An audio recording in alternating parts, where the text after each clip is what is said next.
दुनिया में सबसे ज़्यादा चर्चेस जिस मुल्क में जलाए गए इंडिया, मसाजिद शहीद की गई इंडिया, सबसे ज़्यादा गुरुद्वारे जिस मुल्क में तबाह किए गए वो इंडिया। आपने माइनॉरिटीज़ के साथ ये सलूक किया, फिर ये सारी चीज़ें आगे बढ़ती चली गई। और अब आपसे मेरा जो आपने पूछा इंडिया कहाँ पे खड़ा है, आप मुझे बताएं पाकिस्तान को आप आगे कहाँ पे देखते हैं? बहुत आगे देखते हैं ना। इंडिया ने सबसे बड़ी गलती ये की कि इन्होंने अपने सक्सेस और डिक्लाइन को पाकिस्तान के साथ एसोसिएट कर लिया। वाह वाह। अब पाकिस्तान को इंडिया को कुछ करने की ज़रूरत नहीं है। पाकिस्तान ने अपने आप को बेहतर करना है। ऑटोमेटिकली आप देखें पाकिस्तान की कहीं पे तारीफ होती है, दिल्ली में मातम शुरू हो जाता है। पाकिस्तान कहीं पे सक्सेस पे कर रहा होता है, ये मातम शुरू हो जाता है। पाकिस्तान अब इस तरफ देख रहा है, ये मिडल ईस्ट की तरफ, यूरेशिया की तरफ। पाकिस्तान लार्जर गेम को देख रहा है। इंडिया लिटरली हमारी बैकग्राउंड में चला गया। ये लिटरल भी है और ये ऐसा हो भी रहा है, ये हकीकत भी है कि वो हमारी बैकग्राउंड में चला गया। पाकिस्तान के पास और बहुत सारी चीज़ें, हमने ईरान की जंग रुकवानी, हमने वर्ल्ड वॉर 3 रोकनी है, हमने और बहुत सारी चीज़ें करनी। तो अल्लाह का फजल और करम है। इंडिया ऑन दी अदर अपनी गलतियों, अपनी कोताहियों, अपनी हिंदुत्वाइजेशन, सैफ्रोनाइजेशन, फैशिज्म जो होता है ना उसाम भाई, और जब आप एक बुचर ऑफ गुजरात, एक वो शख्स जिसकी CV में लिखा है कि उसने लोगों को कत्ल किया है, मुसलमानों को, उसको वज़ीर आज़म बना देंगे तो वो सिर्फ़ और सिर्फ आपके मुल्क को तबाह नहीं करेगा, आपकी सिविलाइजेशन को तबाह कर देगा। बिल्कुल ठीक है। क्योंकि आप आए हुए हैं तो मैं आपकी आमद से फ़ायदा उठाना चाहता हूँ, और मैं इसलिए बड़े बेसिक सवाल इसलिए भी कर रहा हूँ कि मेरी क्लैरिटी और लोगों की क्लैरिटी बड़ी ज़रूरी है इन तमाम मामलात के अंदर। क्योंकि मैं आपकी जिस बात से बहुत मुतासिर अभी की गुफ्तगू में हुआ वो ये थी कि होप की आपने बात की कि होप जो है ना वो हमें होपलेस कर दिया गया है। तो इसी तरीके से हमारे यहाँ पे जो प्रोपेगेंडा इतने किए जा रहे हैं मुख्तलिफ बातों के ऊपर, इवन पाकिस्तान बनने के ऊपर भी कहा जाता है कि जी हमें हिस्सा वो जानबूझ के ये दिया कि ऊपर से आते थे, हमलावर होते थे, तो ये पूरा नक्शा ऐसा खींचा गया और उस पर फिर जो है वो कायदे आज़म ने भी जो है वो अग्री कर लिया, तो ये तो इंडिया ने अपने आप को बचा लिया, हमें इनके आगे फेंक दिया आपने। इस पर भी आपकी राय चाहिए। देखिए मैं इस बारे में इनको क्या कह सकता हूँ, ये तो इस तरह के रिडंडेंट क्वेश्चन है। मैं ना कहना इसलिए जरूरी है कि हमें जन जी को बताना है, ये इनके वरना ज़हनों के अंदर ये ज़हन साजी हुई है। मैं एक आपके साथ एक किस्सा शेयर करता हूँ। मेरा इधर पाकिस्तान में जब मैं बैचलर्स का हो रहा था ना, तो मेरी वहाँ पे कॉम स्किल्स की क्लास होती थी। कॉम स्किल्स में डिबेट्स होती थी। तो फाइनल सेमेस्टर में ना डिबेट थी कि पाकिस्तान बनना चाहिए या नहीं। तो मैं अपने प्रोफेसर के पास गया, मैंने जाके कहा मैम बनना चाहिए था या नहीं, 70 साल हो गया, अब बन गया, अब ये डिबेट कर लो कि बेहतर कैसे कर सकते। सो नॉन इश्यूज़ के अंदर ना इनको डाला जाता है। और ये जो आप बता रही हैं नैरेटिव जानबूझ के क्रिएट किया गया, इसकी कोई हकीकत नहीं है। पाकिस्तान क्यों बनाई, तारीख पढ़ के देख लें। इतनी दूसरी बात ये कि हमारी जो कौम है ना, अनफॉर्चुनेटली इसका फेवरेट फूड पता है क्या है? Conspiracy theories. जैसे वो मैंने आपको इसराइल वाली ये इसके पीछे कोई साजिश है, वो मैं आपको बताऊंगा। सोशल मीडिया पे वो बिकती भी है, ठीक है, कोई साजिश एंड पे बताऊंगा। हाँ एंड पे बताऊँ। अच्छा अब बात ये है कि पाकिस्तान क्यों बना, तारीख आपके सामने है। जो वॉर ऑफ इंडिपेंडेंस हुई उसके बाद से जो हालात हुए, फिर ब्रिटिश एम्पायर ने कैप्चर किया। एक तरफ हिंदू मेजॉरिटी थी, एक तरफ जो ब्रिटिश एम्पायर थी जिसका कहते हैं सूरज गरूब नहीं होता। और उसमें से कायदे आज़म मोहम्मद अली जिन्ना और अल्लामा इकबाल ने, वो कहते हैं कि भेड़िए के मुंह से नोचा है एक मुल्क, हम लाए हैं तूफ़ान से कश्ती निकाल के, इस मुल्क को रखना मेरे बच्चों संभाल के। सो अल्लामा इकबाल ने इसके ऊपर बड़ी डिटेल में अल्लामा इकबाल ने फरमाया, सबक पढ़ फिर सदाकत का, अदादत का, शुजात का, लिया जाएगा काम तुझसे फिर दुनिया की इमामत का। 1927 में इकबाल ने कॉन्सेप्ट दिया पाकिस्तान का। लोगों ने कहा कैसे बनेगा, तो पॉसिबल ही नहीं है। इकबाल ने कहा मुसलमानों को एक अलग मुल्क की ज़रूरत है, और ये सारा कैसे बनेगा। एक तरफ हिंदूज़ हैं जो शुद्धि मूवमेंट चला रहे हैं कि मुसलमान जो हैं ये पहले काफिर थे, अब ये मुसलमान हो गए, लिहाजा इनको दोबारा से हमने प्योर करना है और ये सारा हमने दोबारा से इनको हिंदू करना है। और दूसरी तरफ ब्रिटिश एम्पायर है, वो हमारे वैसे ही खिलाफ है। वॉर ऑफ इंडिपेंडेंस के बाद से हमसे तो उनका फासला था, इंडियंस उनके करीब हो गए थे। तो इकबाल का लोगों ने कहा कैसे पॉसिबल है, तो आगे से इकबाल ने कहा इश्क फरियाद लाजिम थी सो हो गई, अब दिल थाम के इस ख्वाब की ताबीर देख। वाह।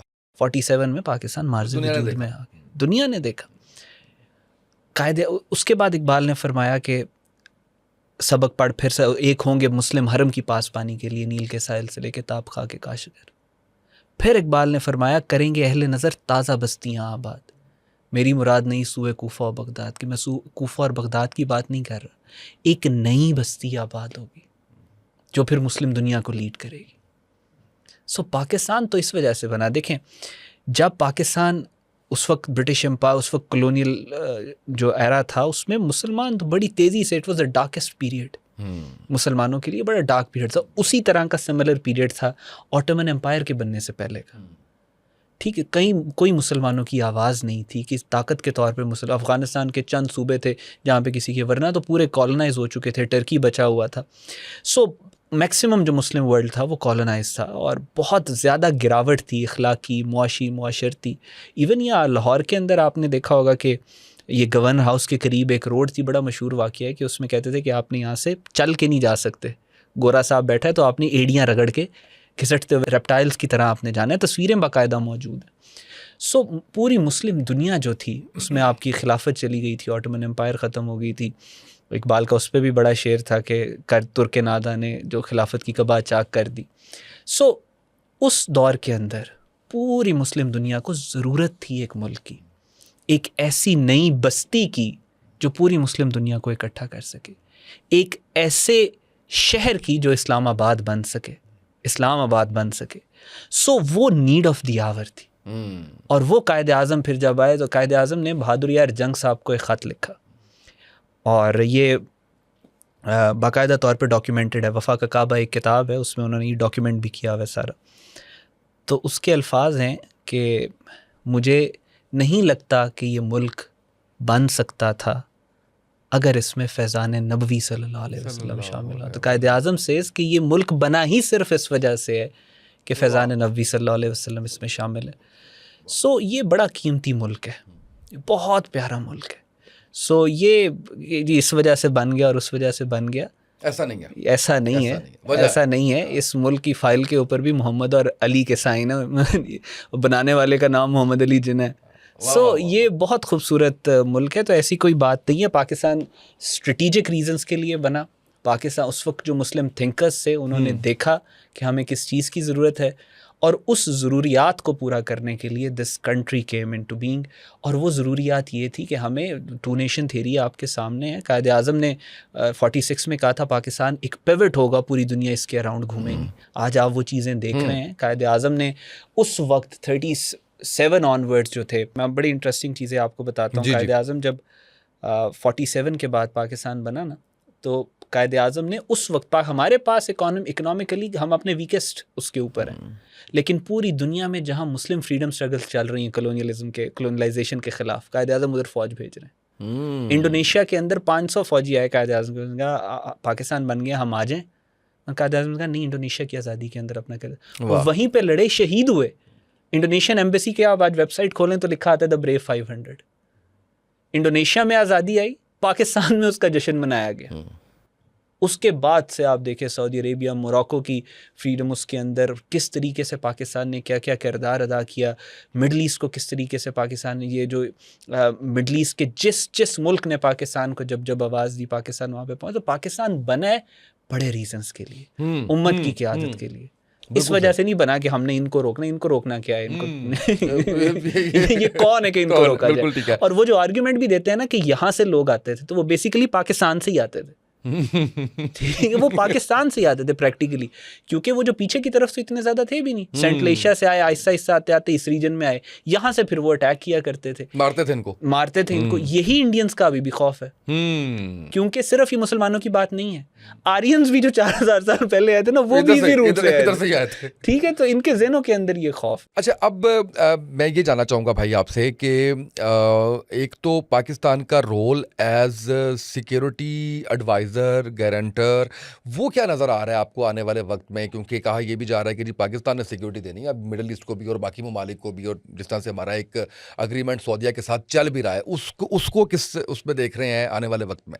अच्छा देखें, इसमें बहुत इंपॉर्टेंट चीज़ ये है कि जैसे मैंने आपको बताया कि मिडल ईस्ट अपनी रियलिटी की तरफ वापस जा रहा है। वो रियलिटी मिडल ईस्ट की क्या है कि मिडल ईस्ट अब से 50-60 साल 70 साल आप पीछे निकाल दें, उससे पहले कभी भी मिडल ईस्ट में फॉरेन सिक्योरिटी गारंटर्स नहीं थे। मिडल ईस्ट का एक इंडिजिनस सिक्योरिटी सेटअप था। सिक्योरिटी गारंटीज जो थी वो अंदर के ही जो इलाके और जो पॉलिटिकल डायनामिक्स है वहाँ से निकलती थी। अब हुआ ये है कि मिडल ईस्ट के अंदर पिछले 100 सालों के अंदर, 70-80-100 साल में सारी सिक्योरिटी गारंटीज़ जो हैं वो बाहर से आ रही हैं। सबसे पहले मैं आपको बताता हूँ, बेल्फोर डिक्लेरेशन 1914-15 के अंदर हुई, तो किसने? ब्रिटिश एम्पायर ने डिसाइड किया कि मिडल ईस्ट के हालात क्या होंगे। फिर उसके बाद इसराइल बन गया। ब्रिटिश और अमेरिकन जो हैं उन्होंने डिसाइड किया कि मिडल ईस्ट के अंदर एक मुल्क बनना है, उन्होंने बना दिया। उससे पहले मिडल ईस्ट को कार्व कैसे करना था, छोटे छोटे मुल्क की बाउंड्रीज क्या होनी थी, ये ब्रिटिश और फ्रेंच एम्पायर ने डिसाइड किया। इसको साइक्स-पिकेट एग्रीमेंट कहते हैं। इसराइल बनने के बाद ऑस्लो अकॉर्ड्स हुए। ऑस्लो के अंदर फैसला हुआ नॉर्वे में कि मिडल ईस्ट के हालात कैसे होंगे। फिर कैंप डेविड अकॉर्ड हुए। उसके अंदर कैंप डेविड अकॉर्ड्स के अंदर जो भी अमेरिका के अंदर डिसाइड हुआ कि मिडल ईस्ट के हालात कैसे होंगे। पहली दफ़ा पिछले 100 सालों में मिडल ईस्ट के हालात कैसे होंगे उसका फैसला इस्लामाबाद में होगा। सोल मीडिएटर पाकिस्तान है। ये 100 साल में अनप्रेसिडेंटेड है, ये पहली दफ़ा हो रहा है। ठीक है, पाकिस्तान मीडिएट कर रहा है। सो अब एक नीड अरब्स को फील हो रही है, मिडल ईस्ट को फील हो रही है कि हमें जो अमेरिका की सिक्योरिटी गारंटीज़ हैं वो सेटिस्फाई नहीं कर सकती। सो हमें अपना एक इंडिजिनस सिक्योरिटी मॉडल बनाना है। और पाकिस्तान उसके अंदर प्लेज अ वेरी, पाकिस्तान एक इज्जत एंजॉय कर रहा है, एक रिस्पेक्ट मार का है हक के बाद। सो पाकिस्तान की तरफ सारे देखते हैं क्योंकि पूरे मुस्लिम दुनिया में सबसे ज़्यादा बैटल ट्रेंड आर्मी पाकिस्तान की है, सबसे ज़्यादा अच्छे फाइटर्स पाकिस्तान के, सबसे ज़्यादा रिलायबल कोई अगर मुल्क है जो बैलेंस करके चलता है वो पाकिस्तान है। पाकिस्तान के कोई एक्सपेंशनिस्ट डिज़ाइंस नहीं है। अरब्स के आपस में अंदर इख्तलाफात हो सकते हैं, पाकिस्तान का उस डायनामिक्स पॉलिटिकल डायनामिक में कोई लेना देना नहीं है। सऊदीया और ईरान के ताल्लुकात आपस में जैसे भी हैं, पाकिस्तान का उनके साथ कोई लेना देना नहीं है। ये आसान तो नहीं था पाकिस्तान के लिए। ये आसान तो पाकिस्तान के लिए आसान भी नहीं था और मुश्किल भी नहीं था। आसान अगर नहीं था तो पूरी दुनिया में सबसे ज़्यादा ट्रेंड अगर कोई मुल्क है ना बैलेंस करने के लिए तो वो हम है। उसकी वजह हम ना तो फ़िरके के नाम पे बने, ना तो हम एथनिसिटी के नाम पे बने हैं, ना तो हम ज़ुबान के नाम पे बने हैं। हम बने हैं पाकिस्तान और इस्लाम के। ऐसा कोई नैरेटिव है ही नहीं है। हमारा ऐसा कोई नैरेटिव है ही नहीं है। सो हम तो बने इस्लाम के नाम पे। सो इस वजह से पाकिस्तान के पास वो नेचुरल टूल्स मौजूद हैं कि पाकिस्तान के साथ सारे कंफर्टेबल हों। सिक्योरिटी गारंटर ये नहीं होता कि सबसे ताकतवर होता है। सिक्योरिटी गारंटर ये होता है कि जिस पे सारे ट्रस्ट करते हैं। ये बहुत बारीक सा नुक्ता है। मैं और आसान करके पूछ लेता हूँ।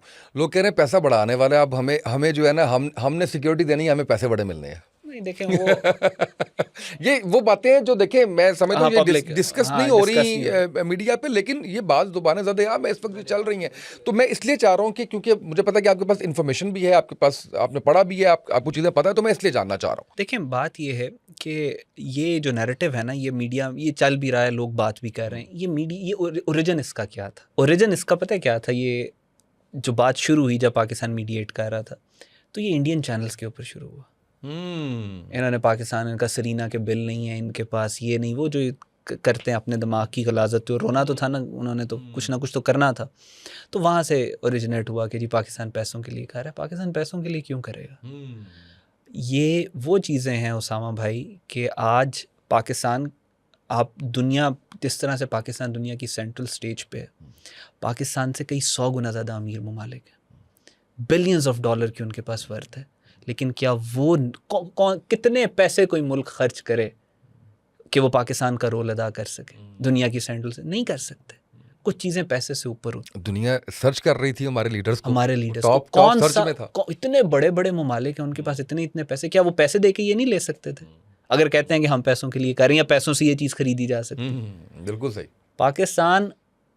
पाकिस्तान का राइज, इसको अगर आप पैसों का लेंस लगा के देखने की कोशिश करेंगे ना, तो आपका हाल इंडियंस वाला होगा जो उनका हो रहा है। ये चीज़ें पैसों से मावरा हैं। जो आपको इज़्ज़त मिली है वो पैसों से मावरा है। जो ईरान के अंदर आपके नाम की तख्तियाँ लग रही हैं वो पैसों से मावरा है। जो लेबनान के बच्चे कह रहे हैं कि हमें पाकिस्तान की नेशनलिटी चाहिए, वो मावरा है।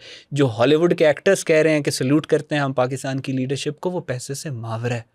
आज पाकिस्तान इस वक्त खून की तरह दुनिया की रगों में दौड़ रहा है।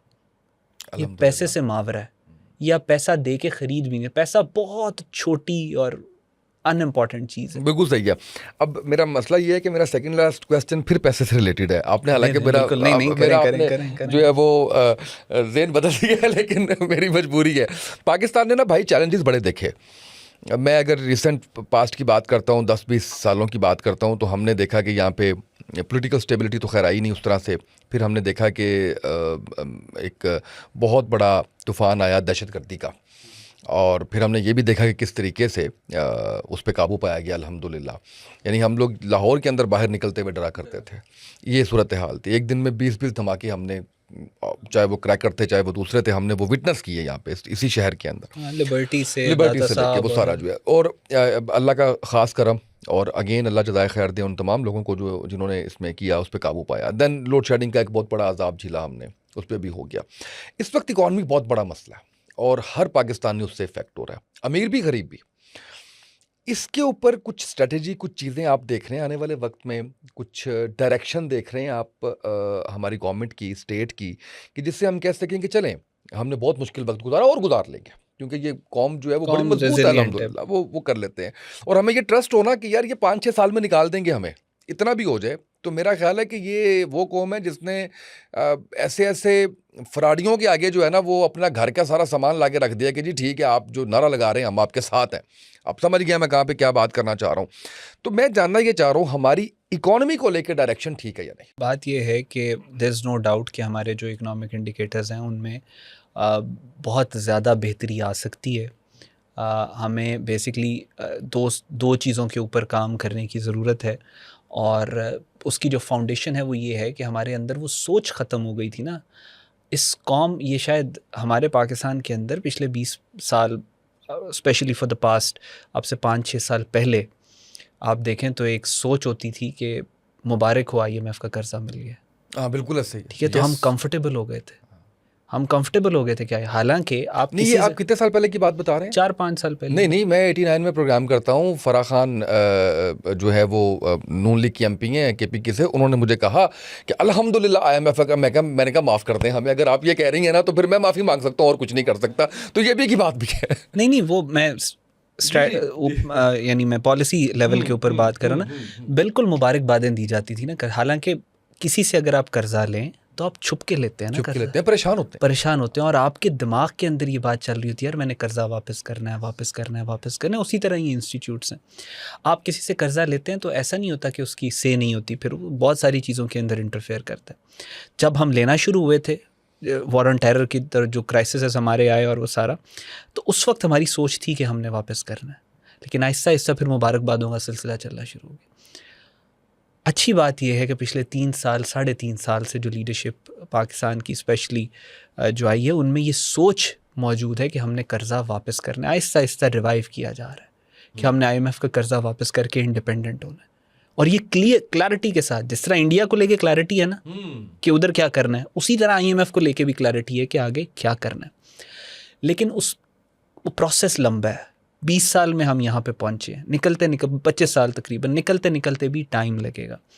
बहुत सारी चीज़, मैं ये नहीं कह रहा कि इकॉनमी बहुत हमारी अच्छी चल रही है और सारा कुछ, परेशानी है, जंग है, ये सारा जो भी मामलात हैं, बेहतरी आ सकती है, बहुत सारी चीज़ों में आ सकती है। There is room for improvement, हर चीज़ के अंदर मौजूद है।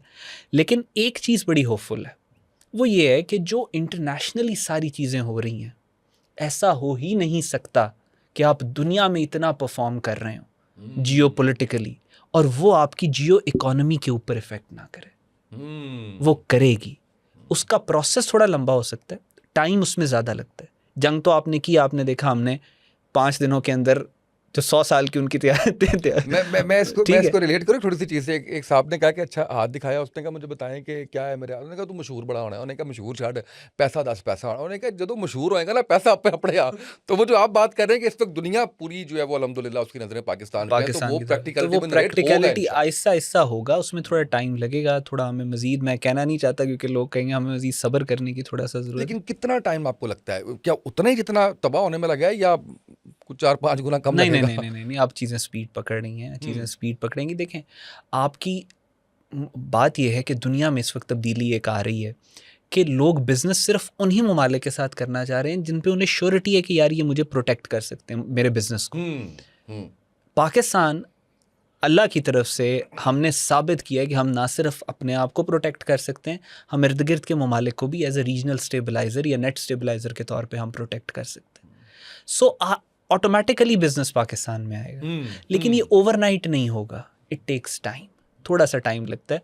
आप इतनी जल्दी जो है इकोनॉमी जो है वो चेंज नहीं, उसका आवाम तक जो है असरात नहीं आते, लेकिन उसके लिए बहुत ज़रूरी ये है कि हम गवर्नमेंट लेवल के ऊपर और हर लेवल के ऊपर जो हमारे इकोनॉमिक स्ट्रक्चर के अंदर पुरानी 20-25 साल पुराने हेमरेजेस हो रहे हैं उनको हम ख़त्म करें। बहुत सारी चीज़ें, लंबी बात हो जाएगी, लेकिन वो ख़त्म करने की ज़रूरत है। कुदरत तो हमें पूरे मौके दे, पूरा मौका जो है। मैं अभी तक आपकी उस बात को एंजॉय कर रहा हूँ कि स्टेट ने ये फैसला कर लिया है कि जैसे इंडिया के बारे में क्लैरिटी है, वैसे IMF के बारे में नज़र आ रही है ना। इट मीन्स कि वो चीज़ें जो है वो उसकी तरफ जा रही हैं। बिल्कुल ठीक है।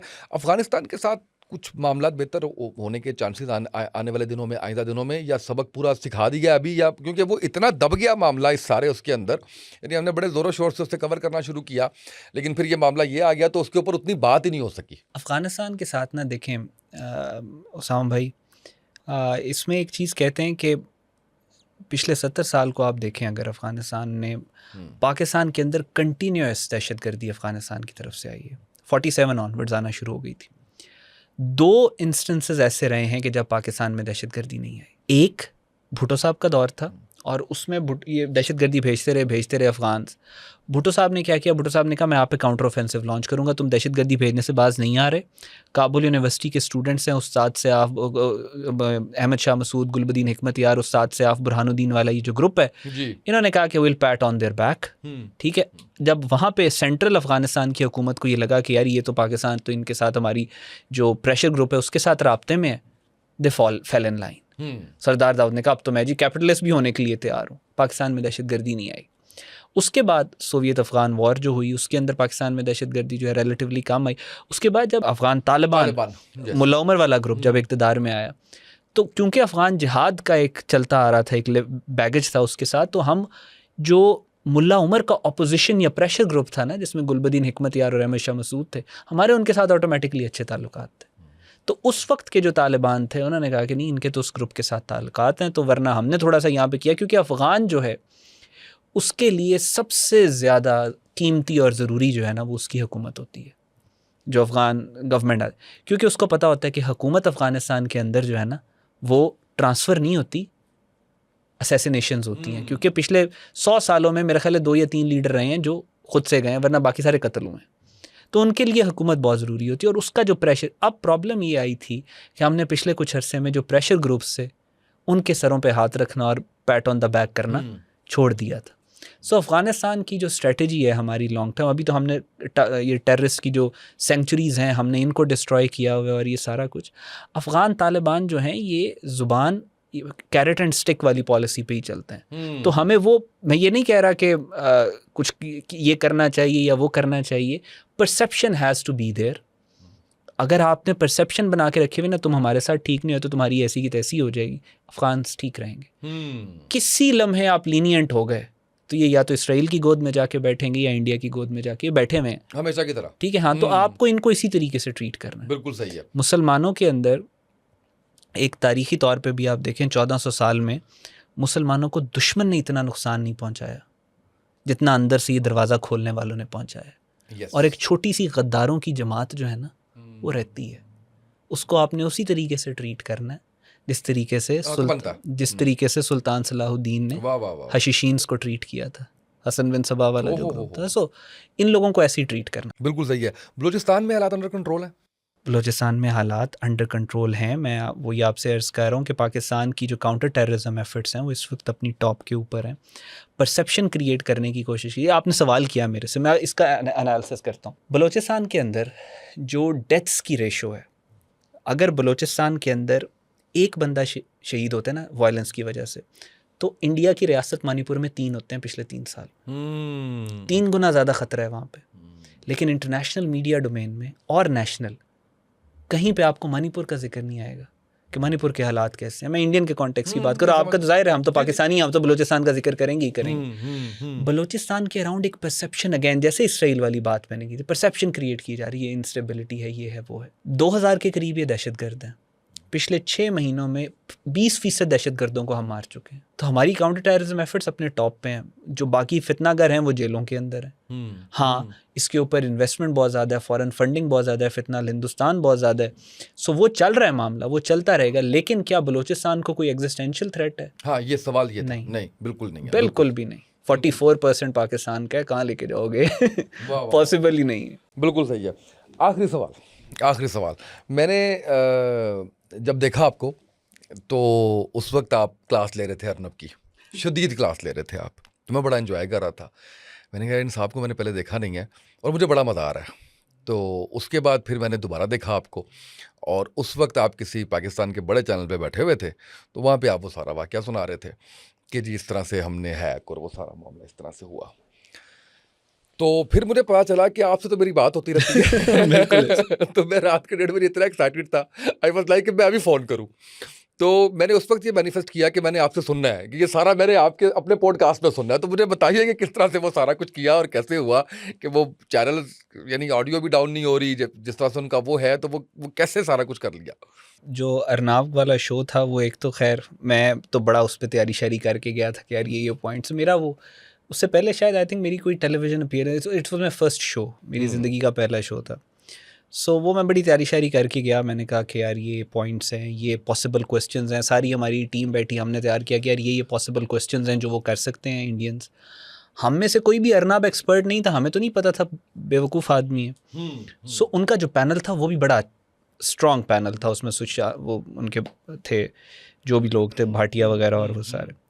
सो जब शो शुरू हुआ है, उसने कहा हम कश्मीर ले लेंगे, हम ले लेंगे और तुम कुछ कर नहीं सकते। मैं बोलने लगा, मुझे कहते हैं I don't know how you are going to what are you going to say about it, but I think you should say the same. मतलब मुझे कहते तुम भी ये कहो कि हाँ आप ले लेंगे, आप ले लेंगे। सो मैंने वो पेपर शेपर साइड पे रखे, मैंने कहा नहीं तो तुम्हारे साथ दो इंटेलेक्चुअल गुफ्तगू नहीं हो सकती, इंटेलेक्चुअल गुफ्तगू तो तुम्हारे साथ नहीं हो सकती। और उसके बाद फिर जाहिर है आदत है, क्योंकि ट्रेनिंग ऐसी हुई है कि आपने बात फैक्चुअल ही करनी है, तो वो आर्ग्यूमेंट्स जो थे वो फैक्चुअल ही रखे। और लेकिन ये है कि मुझे, क्योंकि इंडियंस को हमने पढ़ा, अगर दुनिया में कहीं पे कोई इंडियन एक्सपर्ट है ना तो वो पाकिस्तानी है। पाकिस्तानी जो है वो इनको पढ़ते हैं, हम ही देखते हैं, हम ही जानते हैं इसको। सांजू कहते हैं ना, नो योर एनिमी, अगर आप अपने दुश्मन को जान लें तो आप आधी जंग जीत जाए। तो इनकी दुखती रगों का मुझे पता है। जैसे ये वॉशरूम्स वाली बात, क्योंकि बार बार वो गालियां दी जा रहे थे कि उसमें तो मुझे पता है कि half of India does not have washrooms, बड़ा। फिर उसके बाद गुलामी की इनकी रही है, इनकी अपनी ज़ुबान कोई नहीं है, उर्दू ही बोलते हैं, उसको हिंदी हिंदी कहते रहते हैं। सो ये इनके जो वीक स्पॉट्स हैं वो मुझे पता है। अजित कुमार डोवल का नाम लो तो इनके मीडिया पे आग लग जाती, क्योंकि पैसे वो दे रहा है, उसकी इंडिया फाउंडेशन दे रही होती। बिपिन रावत के बारे में बात करो, बिपिन रावत को अजित कुमार डोवल ने कत्ल कराया था, तो उससे इनकी बहुत जान जाए। सो उनके वीक स्पॉट्स जो हैं वो मुझे पता थे, तो उसके ऊपर मैंने वो बात करते थे, मैं उनको उसके ऊपर कहता था। फिर मुझे पता था कि इंडिया के अंदर जो बगावतें हैं उसको ये छुपाना चाहते हैं, ये नहीं चाहते इनके नेशनल मीडिया के ऊपर उनका जिक्र हो, तो वो मैं बार बार वो करता चला आता था। तो इस तरीके से वो अल्लाह का शुक्र है वो अच्छा हो गया। बाकी आवाज़ वगैरह के लिए वो हमने अरेंजमेंट किया हुआ था, क्योंकि पता था कि इनको आवाज़ इन्होंने कम करनी है, तो वो क्योंकि जूम के थ्रू इन्होंने कनेक्ट किया हुआ होता है, तो जूम की अपनी भी रिकॉर्डिंग हो रही होती है, तो उसमें एक प्रोसेस होता है कि जिसके थ्रू आप कंट्रोल कर सकते हैं, उसको मिनिमाइज़ कर सकते हैं उस इफ़ेक्ट को। तो वो सारी जो हमारी जो टीम थी मीडिया वाली, उन्होंने अरेंज किया हुआ था। तो वो अल्लाह का शुक्र है, अल्लाह का फ़ज़ल है, उसमें बरकत। और वो जो जंग के दौरान हुई और जिस तरीके से वो वो मैं इमेजिन भी नहीं कर सकता था। वो अल्लाह का ख़ास करम और फ़ज़ल था, मेरे वहमो गुमान में भी नहीं था कि इस तरीके से वो एक ट्रेडमार्क शो बनेगा जंग के दौरान। और वो हमारी देखें, आपके जो लोग मोर्चों के ऊपर लड़ रहे थे, वो जब आपको बताएं कि हमने आपका शो देखा और मोटिवेट हुए, वो जो दोस्त या वो ऑफिसर्स वगैरह कोई थोड़े बहुत जिनसे था रब्ता, सो वो आपके उसकी प्राइसलेस है, वो बिल्कुल ऐसा ही है, प्राइसलेस है, वो अल्लाह का फजल है। और उसके अलावा मैंने तो इतना कुछ खास, अल्लाह आपको जज़ाए खैर दे। यकीन करें कि मेरा तो बड़ा अच्छा एक्सपीरियंस रहा, और मैं एक्सपेक्ट भी यही कर रहा था कि मुझे खुद भी बहुत कुछ सीखने का मौका मिलेगा, हमारे नाजरीन को भी बहुत कुछ सीखने का मौका मिलेगा। और गुजारिश ये है कि लाहौर आते रहा करें तो हमारे पास भी आते रहा करें। चले हम भी कुछ सीखेंगे आपसे। बहुत शुक्रिया आप तशरीफ़ लाए, थैंक यू सो मच। नाज़रीन, आज के पॉडकास्ट से इतना ही, इजाज़त दीजिए, अल्लाह हाफ़िज़।